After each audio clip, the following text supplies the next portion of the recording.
listeners of the podcast know that I've been on a journey the past few years. Started in the year 2018 when I went on a. Some might say that you have a little bit of a symbiote of your own.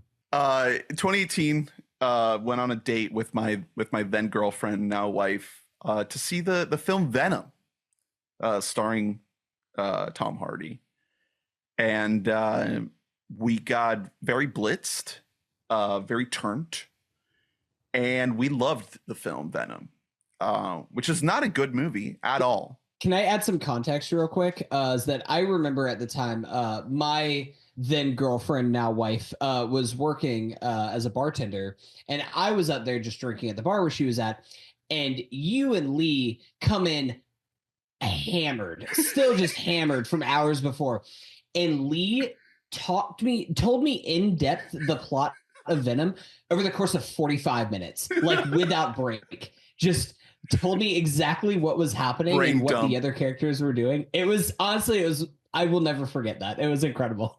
It was a great joy. So fast forward a couple years, I believe the year 2021, the film Venom: Let There Be Carnage is released in theaters.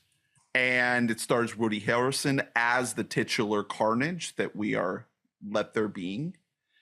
And I asked Lee, will you go see Venom: Let There Be Carnage with me? And she said, no, why the fuck would I do that?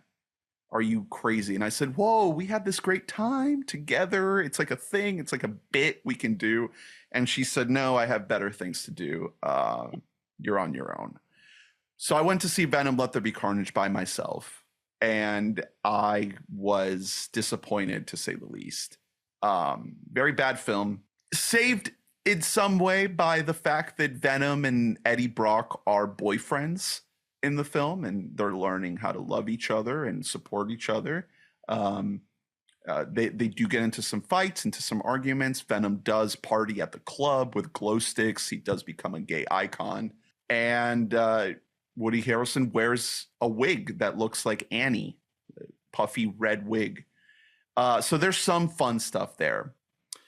And now the year is 2024. And the film Venom: The Last Dance comes out. And I think, you know what? I've made it all this way. How can I not complete the trilogy? I'm not going to see our buddy Venom off in his last dance. It's the last dance of Venom. How can I not be a part of this moment, this cinematic moment? And this was before the election when I saw this movie. So I was on a high. I was like, here we go. This is a Biden's America movie.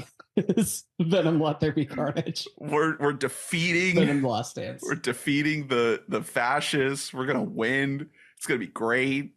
And so I went out to the theater to see Venom: Let There Be Carnage, and I hit the Benjamin a lot right before, just hoping that I was gonna cash in on the cinematic event of the year, that I was gonna have a glowing good time with my friends, Eddie and Venom. And this is, I think, the worst movie I've seen this year. Oh no. I am crushed. I am so disappointed to report that Venom: The Last Dance is worse than Deadpool and Wolverine. God, if only we could have predicted that that Venom: The Last Dance wasn't going to be good. If only there was some way to know. We never could have known. Let There Be Carnage was really bad, and I thought it can't possibly be worse than that. And I was wrong. I will never watch these movies. But I do enjoy hearing stories specifically from you about the experience of watching these movies, and I don't want anything to take that away from you. That it's called The Last Dance, which is trying to spark in the mind images of Michael Jordan's in The Last Dance. Yeah. And there are no references to basketball in this movie at all. Not enough. You could have at least had Venom holding a basketball and winked at the camera or something. No, it's too busy, because the only thing that I know about this movie, the only thing is that Venom becomes a horse. That's it. That's all Venom that I know. Does become a horse. Yeah. Venom also becomes a frog and a fish. And it's one of the best scenes in the movie. These movies are. What's happening? So this movie, the reason why it's so bad is because there are long stretches of the film in which Venom is not in the movie. Neither is Tom Hardy. The best part of this series is Venom as portrayed by Tom Hardy doing a weird ass voice. And he is a creative force. He gets like screenplay credit on this movie. And I don't understand why you decide to bring in Juno Temple, Ted Lasso fame, to be like the next Venom to set up the franchise. And it is the worst garbage I've ever seen. Chiwetel Ejiofor is here doing his best impression of a military general. And it's dog shit. It is actual dog shit. I don't always walk out of movies. I told myself, I was looking at my phone at the time. I was like, if Venom doesn't show up on the screen in the next 30 seconds, I am leaving the theater. This is crazy. How are we still on this Juno Temple subplot? What is happening?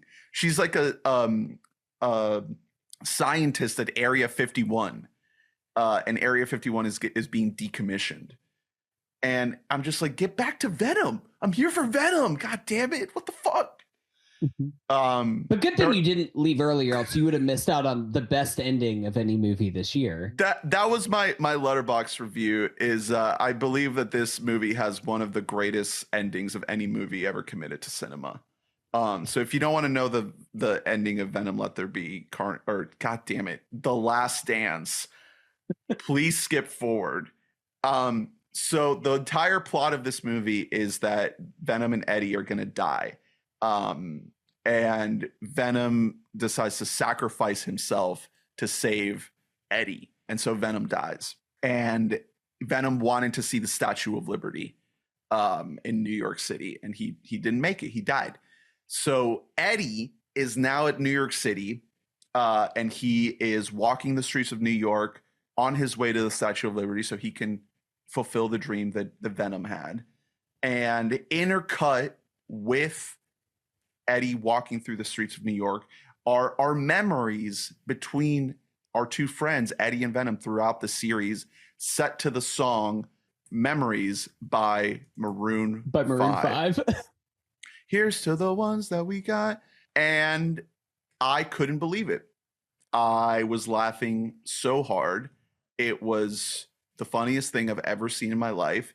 And the literal final moments of this movie are Tom Hardy looking out at the Statue of Liberty, and the camera pushes in on his face, and he says, "I'll never forget you, buddy." Cut to credits. That's so cool. That's great. Cinema. I'm really happy for Tom Hardy. I hope that like the checks all cashed for these. I hope he cashed them quick, because I don't know if they're continued. I don't know if there's more that are coming down the pipeline. Very disappointing, very trash. I guess we do get a small little 30-second segment of Venom dancing to ABBA, to Dancing Queen, to make it somewhat worth it. Okay. There you go. It probably will get nominated for Best Picture. I think so Venom, like 4.5 stars. Or... Venom has a good shot at Best Supporting Actor, I think. But otherwise, so long, buddy.